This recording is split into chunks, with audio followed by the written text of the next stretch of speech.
നമ്മൾ ആക്ച്വലി പോകുന്ന വഴിക്ക് കുറേ കുട്ടികളും കുറേ പേര് ഇങ്ങനെ ഊതി കളിച്ചിട്ട് കഴിച്ചിട്ട് പോകുന്നൊരു സാധനം കണ്ടിരുന്നു. അപ്പം നമ്മൾ വിചാരിച്ചു ഇത് എവിടെ എന്താ നമ്മൾ കണ്ടില്ലല്ലോ എന്ന്. അങ്ങനെ നമ്മൾ അവസാനം കണ്ടുപിടിച്ചു സാധനം. ഇത് ഡ്രൈ ഐസ് വെച്ചിട്ടുള്ള ഒരു സാധനമാണ്. അതിന് പ്രത്യേകിച്ച് പേരൊന്നുമില്ല. അപ്പോൾ ഇത് ഉണ്ടാക്കുന്ന വീഡിയോ ആണ് ഞാൻ ഇപ്പോൾ കാണിക്കുന്നത്. ആൻഡ് ഇത് കഴിക്കുമ്പോൾ ഉള്ള എക്സ്പീരിയൻസ് എന്ന് പറഞ്ഞാൽ സത്യം പറഞ്ഞാൽ എന്താ പറയുക, ഒരു അധികം മധുരമൊന്നുമില്ല. നമ്മൾ ഈ വറുത്ത് കോരി എടുക്കുന്ന കുറച്ച് കളർഫുള്ളായിട്ടുള്ള എന്താ അതിനെ പറയുകയെന്നറിയില്ല, അങ്ങനത്തെ സാധനമല്ലേ, അതിന് കുറച്ച് മധുരം കൊടുത്തു കഴിഞ്ഞാൽ എങ്ങനെ ഉണ്ടാവും, അതായിരുന്നു ഐറ്റം. ടേസ്റ്റിനേക്കാൾ ഉപരി ആ എക്സ്പീരിയൻസിന് വേണ്ടിയിട്ടാണ് നമ്മളിത് വാങ്ങിയത്.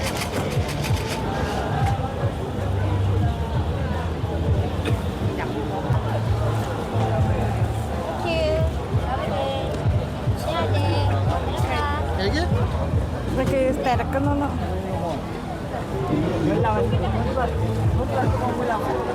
കഴിച്ചു നോക്ക്.